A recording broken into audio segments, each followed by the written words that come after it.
your first 1,000 days in business. So how did you establish your business goals and strategies during the first 1,000 days? No, I cannot believe it's been 1,000 days.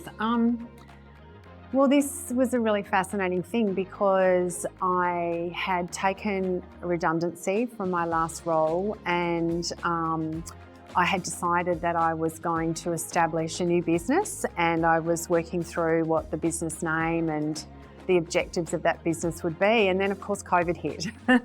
So it was a bit of a wake up aha moment in terms of whether we should still proceed with actually establishing the business. And I say we because it was Melissa and I that embarked on that journey together. And you know, we'd come from a very, I guess, corporate end of town where we've been very familiar in working with business plans and formulating all of those plans. So we really did that. We really, you know, wrote a business strategy paper, you know, a 12-month business plan, and basically we went about building a globally competitive recruitment business. And a lot of that involved, you know, technology integrations, and we just got busy doing that. But yeah, it was a fascinating time because of, you know, the impact of, okay, we're in COVID now. Is this what we're going to do? Is this really what we're going to do? So, and when you're talking about COVID, would you say that's probably the most significant challenge that you faced? And how, if so, how did you overcome it? Yeah, look, I think that it had a part to play, definitely, but we just got on with business. And, you know, the biggest challenge, I guess, for me was that I had come from, you know, a global business where resources are abound. There's, you know, functional experts in the business. There's, you know, teams that deliver on outcomes. And, you know, what we were really at the start was this incredible capability, but no capacity. There was 2 people in the business. So I think the challenges initially for us were just wrapping our head around only being a small business, and you know how we were going to put one foot in front of the other in terms of achieving some success. So that was definitely the area that we just had to completely lean into. The other thing that was a challenge was being in COVID, and whilst I was already on the remote working train well before COVID came and actually thought it was going to be one of my differentiators, it was actually really hard to stay motivated, you know, because we couldn't come together. And Mel lives and works out of the Central Coast in New South Wales, and I was in Melbourne. So just finding a medium for us to stay motivated when there was only 2 of us in the business for a period of time was actually probably the biggest and second challenge, I'd say. So we've looked at the challenges. Now let's talk about some of the milestones that you've had along the journey to date, your first 1,000 days. Yeah, look, I think we're both very proud, and I know that, you know, the new people that have joined the business are also equally proud of, you know, the growth, firstly, that we've had in 2.5 years, and that has been absolutely significant. You know, every quarterly meeting where we would come together, the business was doubling, you know, each quarter. So, you know, that has definitely been a milestone to, I think, attract really terrific talent into the business and stay engaged and, you know, keep growing as part of that. I also, you know, think that some of the milestones have been around the feedback from our clients and being able to deliver on some of the solutions that, you know, made life a bit simpler through COVID, whether that be through the HR consulting business or, you know, some of the exposure directly into our talent database and integrations with Seek and LinkedIn that allowed clients to access talent really quickly through our talent programs. And equally, some of the work we did around, you know, the technology integrations and being really focused on getting some of that efficiency has definitely been a milestone for us. I think also, you know, being able to celebrate some of the, you know, the milestones that you forget to celebrate, and they are things like being in business for 2 years. You know, you almost end up with a I don't know, you end up with more presence after you hit the 2-year mark because people start taking you really seriously. So that was definitely a big milestone. And the other one that was really big for me was crashing through the first million mark. You know, I've been in big business that has managed hundreds of millions of dollars, and I've always wanted to grow this business significantly to play in that space. And I think when you've done your first million, it's one of those milestones you should definitely celebrate. So they would probably be it for me. Absolutely, absolutely. So along this journey, how have you been able to actually build and maintain that strong customer base in the initial period? Yeah, really, really good question, because, you know, I'd come from the, chief growth officer, head of sales environment where I was really dealing with the enterprise level of town. So big multinationals and ASX listed businesses in terms of their talent advisory and being able to support some of those solutions. And when you're a small business, your customer profile almost has to be not that. So we had to, really quickly build some new networks, and we were very deliberate in, I guess, choosing the types of sectors, firstly, that we wanted to be involved with and really protected from any economic change or, issue that we might experience in the environment. As well as, really work with fast-growing businesses that could see value in our services, and equally would be in the small to medium enterprise space. So the profile of customer or clientele that we started working with really shifted, and that was such an eye-opener to me, because ultimately in business, your clients tell you what they need. And so the best laid business plan can do really well, but ultimately you have to be able to listen to what your clients' needs are and work really quickly to solve those challenges. And I think that is what we did really beautifully at the start, and we are very, very grateful for those opportunities, and we remain really focused on, actually. So, we don't overcomplicate what some of the service offerings need to look like, because our clients take us there anyway. And those clients that were very small 2 years ago have significantly grown along with us. So that's also pretty exciting as part of that journey. Fantastic. So now we've spoken about the first 1,000 days with WorkTrybe. Now let's ask you a question. So what was some of the important lessons that you've learned about managing finances Yes. and ensuring sustainability? Yeah, look, when you come out of big business and, you need 10 million to fund a new deal, or, you want to present a business plan around investment, you have to obviously understand what the ROI is going to be, and ultimately you can get sign off pretty quickly. But when you manage your own business and you're small to start with, I underestimated all the advice that I had heard around cash is king, and it absolutely is. So, the financial 101 management that I often don't think you really delve into when you work in big business. Of course, you manage a P&L, and of course you understand what's sitting on the balance sheet and how to manage those liabilities, but you really don't get close to the action in terms of who pays your bills and how long it takes to collect cash. So my learnings around that have been, really strong, and I've loved every minute of it, actually. And, being responsible as you grow for the payroll and making sure that you can, do that efficiently. We're really proud at WorkTrybe that after our temporary workforce finishes on a Friday, they get paid the following Tuesday. That is probably one of the fastest payment turnarounds in industry, and we're moving to, being able to allow people to draw down their wages as they work a particular shift or a day. So there's implications to managing your finances around that. And I would say my learnings have been around how you surround yourself with the people that can help you understand what that actually is. Get the right financing in place would be my second thing, and be just so vigilant in terms of knowing, what your position is on any given day, and having enough money in the bank to, ride a 3-month period regardless of what your growth cycle looks like. So, yeah, a big lesson. So let's look at the marketplace that WorkTrybe works in. So how do you handle the competition in the market and position your business for success? Look, we had to pivot really early on. You know, we built this globally competitive recruitment business with so many integrations and technology enablers that's where we thought we would start.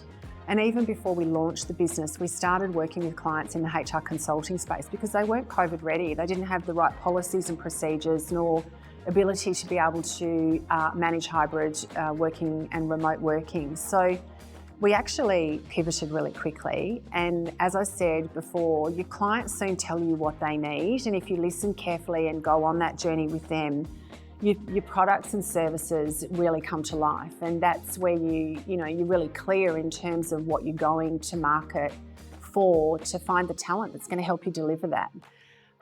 So we've been competitive. Of course, you win some proposals and you lose some proposals, and price, can be a factor, but really understanding how you're going to deliver value and how quickly you can achieve that for a business has been our competitive edge. As I said, I came from, the head of growth and the head of sales sort of environment. So call it arrogant or just maybe some career experience, but we actually win 96% of our proposals that we put forward. So that has been, deliberate in terms of saying no to some of the business that doesn't suit us and hasn't been right for us based on our period of maturity. And what I mean by that is, we couldn't have gone into being a casual labour hire provider or a contingent workforce partner very early in the piece because we would have capped out in terms of our available cash at about 30, temps out. So we had to be deliberate in terms of the types of work that we went after. And, I think your people ultimately are the ones that deliver on those, expectations from your client, and having great people in your team obviously means that you remain competitive no matter who's chomping at the bit behind you. Well, speaking of people, so what strategies do you employ to attract and retain talented employees, particularly during the first 1,000 days? Yeah, and it's hard, right? Because it's hard to differentiate, particularly when talent is tight. We know that, we've all been in this war for great talent for a very long period of time.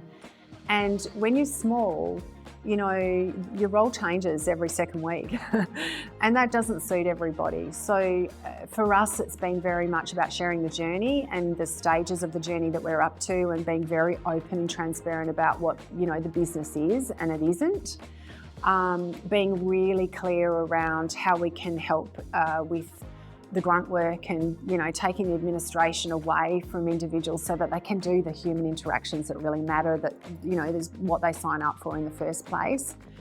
And, ensuring that we're talking to different talent every single week across the HR and recruitment, practice areas. So whether that's employment branding or diversity, equity and inclusion or, psychosocial, safety or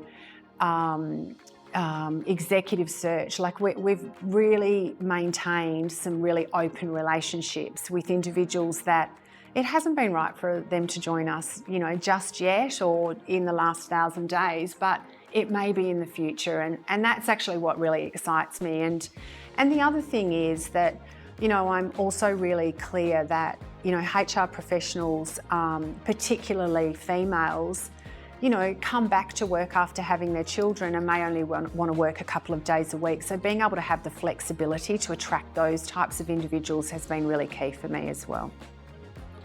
And obviously with the growth that you've had in the first 1,000 days, surely there would have had to have been a time where you had to pivot or you had to make some significant changes to your original business model. If so, what were they and why did you have to make those changes? Yeah. What we did, I suppose, is we had this really sophisticated business plan, and then COVID hit, and then we said, okay, let's just pull this back to a plan on a page. And each financial year, so we've now been in business nearly for 3 financial years. We've updated that plan on an annual basis, and we've really had some pillars that have supported the areas that we want to focus in on. And as individuals have joined the business, we have pivoted into some of the requirements that our clients have. Now, some of that has been legislatively driven, and clients are trying to unpack some of their responsibilities as part of that. So, we've moved into areas particularly around diversity, equity and inclusion and psychosocial safety in the workplace. So that has been an area of pivot for us. But equally, some of the opportunities with AI influencing, efficiencies that we can gain with just, general updates with database and interactions with candidates as we go through the recruitment process have been an opportunity. But more recently with Chat GPT, understanding where we can now pivot into more sophisticated assessments that are really targeted for what businesses are trying to assess and make it really cost effective. So, our journey has definitely been in that environment, and that was not in our business strategy, our detailed business strategy, when we started the business 2.5 years ago. So I feel like the refresh and review and bringing the team together to bring their ideas to life in a way that makes sense for what our clients need is something I'm really proud of. And I don't necessarily call them pivots. I feel like, and I believe that they are the opportunities that we take to seize because of the way we approach our business. Last question for you. Looking back over the last 1,000 days, and if you had a chance to sit down with, say, 5, 10, 15 people that are about to start their business, what are the learnings that you've taken out of the last 1,000 days that you would share? I think you have to lean into what you back yourself to do. I had about 3 quotes that I started the business with, and I just, particularly being in COVID and in a remote environment, I had to lean into those very frequently. And the one that is still with me is that you miss 100% of the shots you don't take.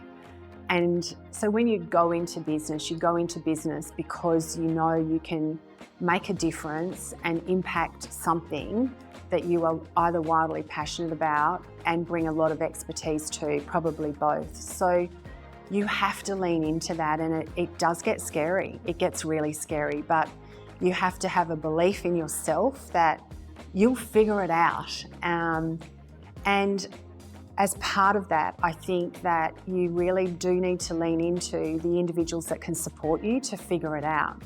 You don't do that on your own all of the time, and whilst you mull over a lot of advice and a lot of inputs, having really good people around you and continually asking people what their thoughts are, I think is a really healthy place to be.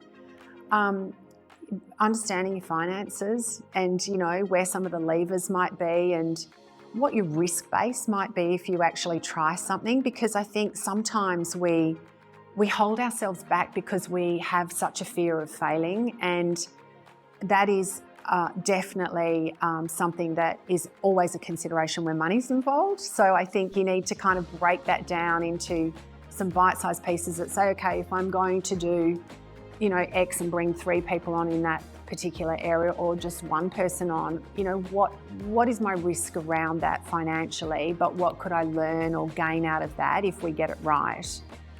So I think you definitely need a consideration around that. And finally, I think you have to be a clear communicator and share the inspiration as you go along the journey.